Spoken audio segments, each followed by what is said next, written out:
My grandfather, Ismail Abou Shhadeh, known to most as Abu Subhi, never spoke to us about the Nakba. He talked about everything else but had always avoided describing what happened in 1948. It was only through interviews he gave to various media outlets that we came to understand what it meant to live through the catastrophe of 1948 in what was one of the most important Palestinian cities, Jaffa.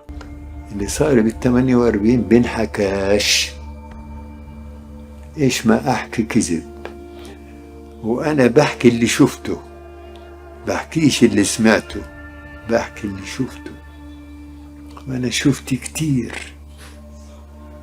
48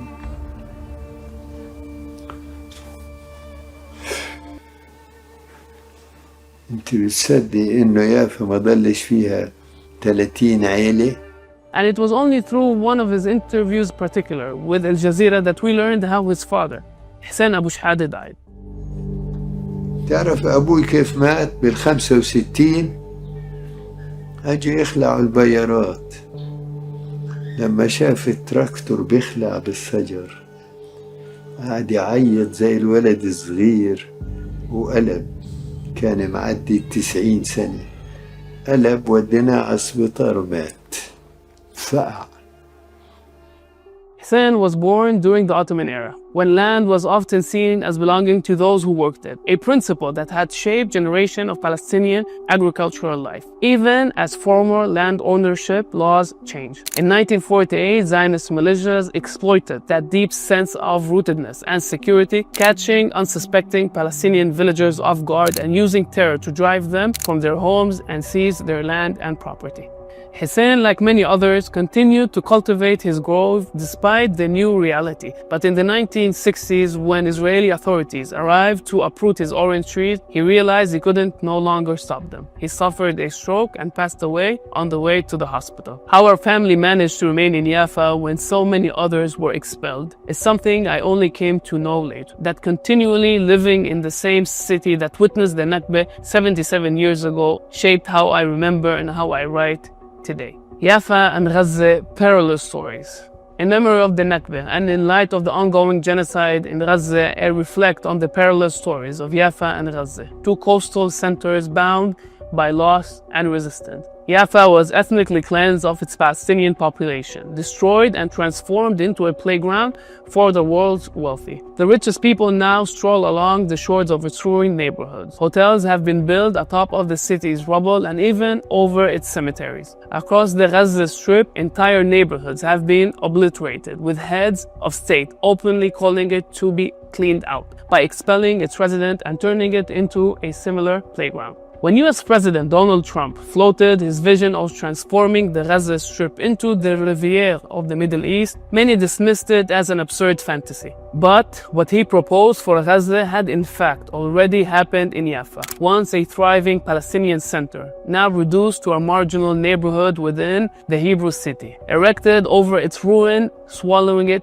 whole. The magnitude of Jaffa's Nakba was not only material and political, but also cognitive. In the spring of 1948, Zionist forces laid siege to the city. Jaffa was bombarded for weeks, and on the 14th of May, it fell. Of roughly 120,000 Palestinians who lived there, only about 4,000 remained. Entire neighborhoods were emptied, and families were forced into exile or corralled behind barbed wire. Homes were sieged under the absentee property law and handed over to the new settlers. Public buildings like the Saraya, Jaffa municipal headquarters, were bombed. Streets were renamed, and cultural landmarks disappeared. What remained of the city was rebranded and repurposed, its Palestinian identity systematically stripped away. This is the model now being projected onto Gaza. A place to be emptied, repackaged, and reopened to the world, but without its people. Like the Gaza Strip today, Jaffa was once among the most densely populated places in Palestine. In 1945, British Mandate record documented around 94,000 residents in the city itself and another 30,000 in surrounding villages. It was the cultural and economic heart of Palestine. 5 newspapers, 3 football clubs,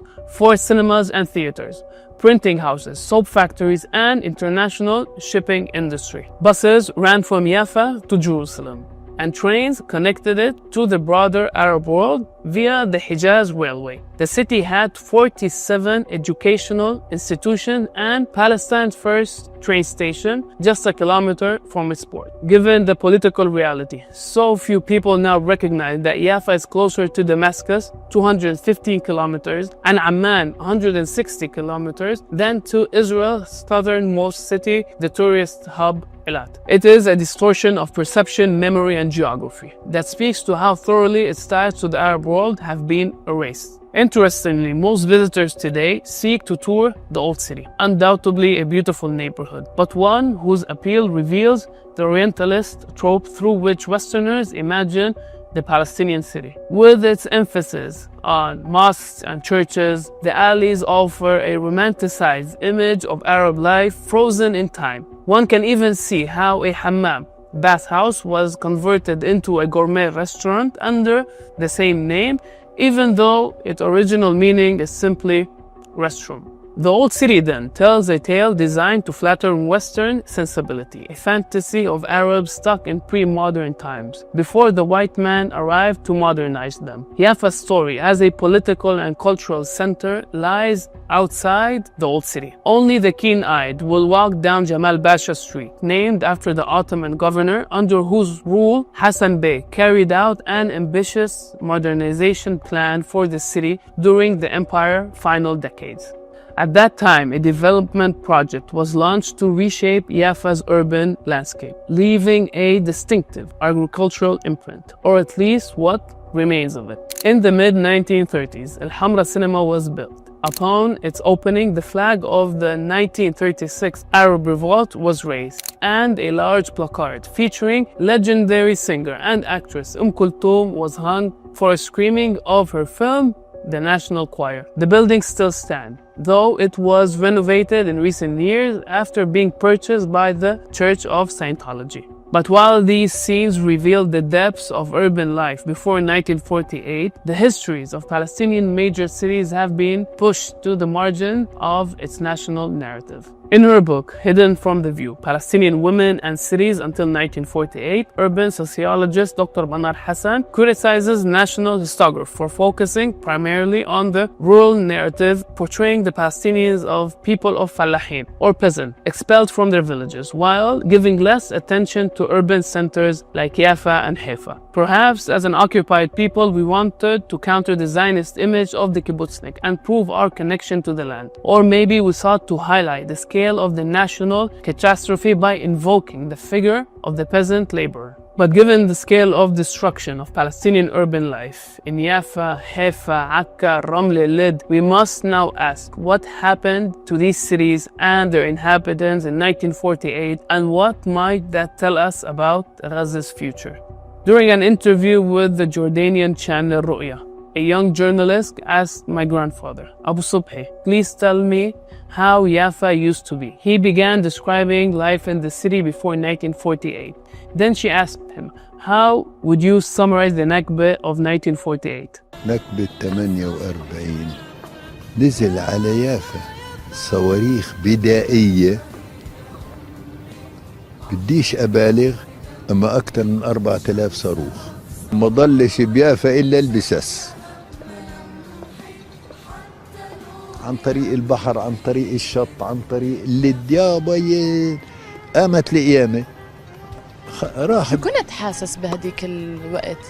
يعني كنت تطلع كل حواليك بلدك والأيام الحلوة وكل ذكرياتك عمالها بتنهد قدام عينيك والكل عم بيطلع، شو كان شعورك؟ أنا بحكي عن هجرة يافا وبصير أعيط خلص. My grandfather passed away in 2021, and on the way to the cemetery, I was in the back seat of a car with my father's cousin, a man in his late 40s who runs an auto repair shop. As we drove to visit my grandfather's grave, as we approached it, he suddenly bowed his head and said, Abu Subhi, today you can rest with the children of Saraya. He was referring to the major terror attack carried out by the Lehi militia Stern gang on the 4th of January 1948. Labeled a terrorist group by the British at that time, Lehi militant bombed the Saraya building, the former governor's palace, located outside the old city, killing 14 people and wounding 98. According to the Haaretz article published the following day, the building was used by the Jaffa municipality to provide social services and distribute food to needy children. My grandfather had been working further down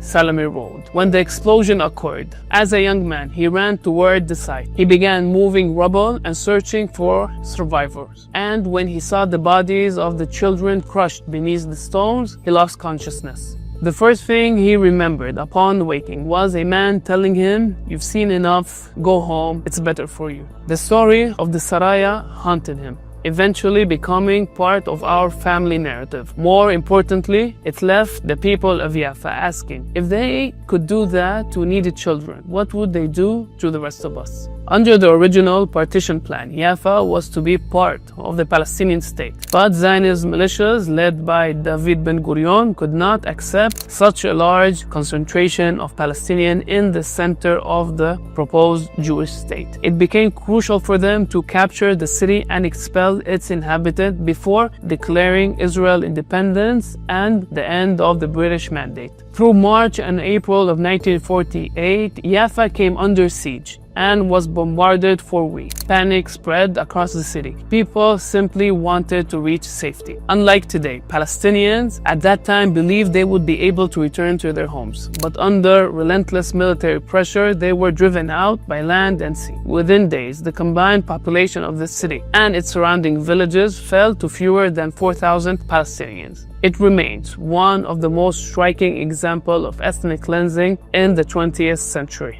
When I asked my grandfather how our family managed to stay, I learned that his father had deserted the Ottoman army before the First World War and made his way back to Jaffa. The journey took 6 months, traveling from Anatolia region to the northern Syria to Jaffa. He moved only at night, sleeping during the day because the Ottomans executed deserters. When my grandfather warned him of the dangers in 1948 and urged him to leave, he refused. He already knew the hardship of life as a refugee and said he would rather die than go through it again. And so our family remained intact. That was not the case for most Palestinians. Families were often torn apart. Some fled to Gaza, others to the West Bank or neighboring Arab countries. Most narratives of the Nakba end with the mass expulsion.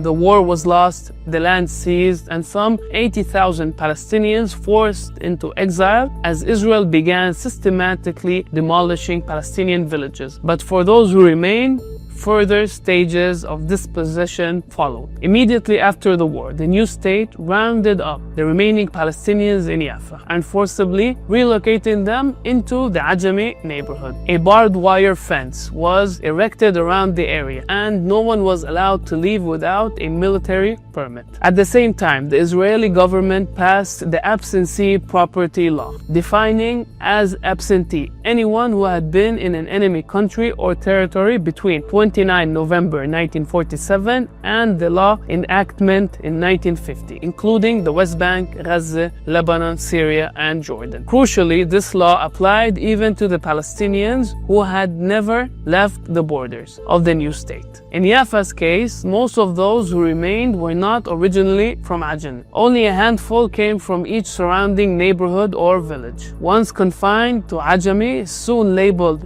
the ghetto by Jewish immigrants who linked it to Europe. They lost everything. The homes they were assigned become protected tenancy for 3 generations, later reduced to 2, and to this day, hundreds of third-generation descendants live under threat of eviction ordered issued by the courts. It is worth pausing to consider what happened when an entire city is stripped of its residents and its properties is stolen. Banks, theaters, home, furniture, gold, shops, public institutions. One might argue that Palestinian cities experienced the largest armed robbery of the 20th century. In the early 1950s, Israeli journalist and writer Moshe Similansky described Jaffa as undergoing Bulgarization following the arrival of immigrants from Bulgaria. The city acquired a new non-Palestinian character and was even promoted as a Bulgarian city. Photographs from that period show Jaffa thriving again. Banks reopened, theaters filled, shops and restaurants bustling, but without Palestinians. The city had been plundered and it continued to function under Jewish ownership. Ajami, where the Palestinians were forcibly relocated, became the Ajami ghetto. But even the ghetto would last for just a few years. In 1950, Israeli parliament, the Knesset, passed the unification of Jaffa and Tel Aviv law, transferring all of Jaffa municipal institution to Tel Aviv municipality. Symbolically, anyone visiting 45 Jerusalem Boulevard will find the old municipality building still owned by Tel Aviv municipality, now housing social welfare services. With the ghetto's dissolution, Palestinians still under military rule were officially permitted to work only within the Tel Aviv-Jaffa municipal boundaries. However, the removal of the barbed wire also had another consequence. Following the influx of Jewish immigrants after the Second World War, the new Israeli regime faced a housing shortage. A policy was introduced, allowing multiple families to share a single home, including in Ajami, which enabled Jewish immigrants to move into expropriated Palestinian houses. In some cases, Palestinians were forced to share their home with newly arrived Jewish immigrants. Among them were Arab Jews from North Africa who spoke Arabic at times, openly expressed their contempt for the Palestinians they now lived with under the same roof. In the first stage of the Palestinian Nakba was the loss of the homeland, and the second was the loss of the city and property, and the third was the loss of the home. The fourth stage of the Nakba was the loss of the belonging, the Nakba of the soul. Palestinians who had once lived in the most important city in the Arab world saw their lives upended, with a few years becoming a small minority in a Hebrew city, subjugated to harassment by both authorities and the Jewish immigrants. Dispossessed and alone in the world, many no longer even know the fate of their own families. These communities were forgotten and erased from history. For decades, both Jaffa and its remaining Palestinian community became pale shadow of their former selves. It was only through conversation with elders in the community, if they were willing to speak at all, that those of us in the younger generation were able to grasp their experience. Not only those from 1948, but also from the decades that followed. The rise of drug use and spread of alcohol, a growing problem that ravaged the community. New patterns of violence and crime emerged in the 1970s and 80s, turning Ajami into one of the most dangerous neighborhoods in the country. Ironically, to see what Ajami looked like then, one needs only to watch Chuck Norris' film Delta Force, which was filmed in the neighborhood during production. The crew was even granted permission to demolish houses there. Following the passage of UN Resolution 194, which reaffirmed the right of return for Palestinian refugees, the Israeli authorities launched a widespread plan to demolish Palestinian homes. The next time you see photos of Tel Aviv beach promenade, know that one of the city's largest and most populated Palestinian neighborhood, El Manshia, once stood there. It was systematically demolished during and after the Nakba, as Israeli authorities cleared the area to make way for new development. Few today remember that until 1967 war, the US maintained an armed embargo on Israel due to the unresolved refugee issue. For a time, the international community still spoke of the right of return as a matter of urgency and justice. Like the Palestinian community that remained, the city itself passed through three stages. First, destruction, then neglected, and now the phase of folklore. Today, Jaffa is marketed to tourists eager to experience Arab culture, tradition, food, and curated glimpse of what marked an authentic Arabian life, but without the Palestinian who built it. The latest transformation seeks to erase what came before. It turns history into aesthetics, offering the city not as a site of resistance or memory, but a cultural performance, a place where the remnants of Arab life are repackaged for consumption. Trump's plans for Gaza are often dismissed as absurd fantasies, but for Palestinians, they are a description of the past. History does not repeat itself exactly, but this time the Palestinians in Gaza understand that if they leave, they will be forced into exile outside the homeland. And as before, Arab armies will not defend the city. They will need to resist on their own. Today, there are about 20,000 Palestinians in Jaffa, and although it's easy to view our history tragically, I want to offer a different perspective. Despite everything, we remained. We resisted against the state's intensive efforts to erase us. We fought not only to survive, but to preserve our presence, memory,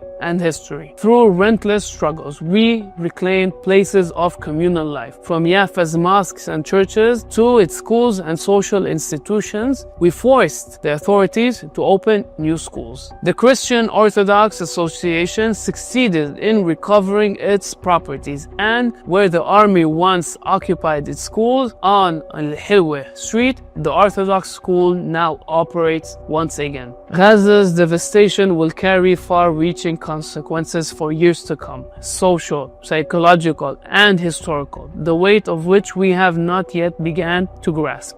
But as the German Jewish literary critic Walter Benjamin reminds us, the duty of the present is not only to those who will succeed it, but also to the victims of the past. In 1940, while writing in exile as part of the new Marxist debate on the question of revolution, Benjamin argued that revolution should not be viewed primarily as an act for future generations, but as a response to the injustice endured by those who came before. A struggle not merely to remind the dead, but to redeem them through present action. He urges us not to view history as a linear progress towards a better future, but as a commitment to those who came before and to the truth they carried with them. The genocide in Gaza is not a break from history, but it's a continuation, a new chapter in the Nakba. Confronting it will require years of reckoning with unimaginable loss and devastation. But even as we grapple with what lies ahead, we must also honor those who came before, the dead, the displaced, and the dispossessed, from Jaffa